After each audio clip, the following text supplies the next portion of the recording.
غوښتنه زما تاسو نه ده، تاسو باید ژمنه راسره وکړئ چې هر یو چپټر وژباړئ، یو کتاب وژباړئ، هم به مو ډېرې ګټې کړي اوسي.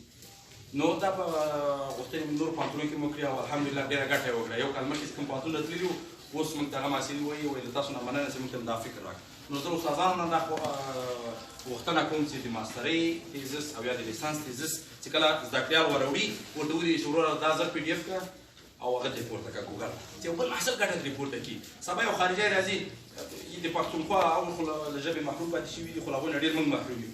پښتو باندې څېړنه کوي ګوګل کې چې ګوري پښتو هېڅ شی نشته. نو که چېرته تا کتابونه ورپورته کړي وي، ګڼ پوهنځي دي، اووه اته پوهنځي چې هر یو خپل یو کتاب ورپورته کړي، دا یو ستره علمي پانګه ده. نو له تاسې نه ډېره زیاته مننه. په پای کې بیا هم زه وایم مورنۍ ژبه پالل تعصب نه ده، بلکې د الله د نعمت پالل دي. او مورنۍ ژبه پاللو باندې تاسو خپل د مورنۍ ژبې چې کوم حق ده دا ممکن ادا کړی واوسي. موږ دغه ډګر ته راوتلي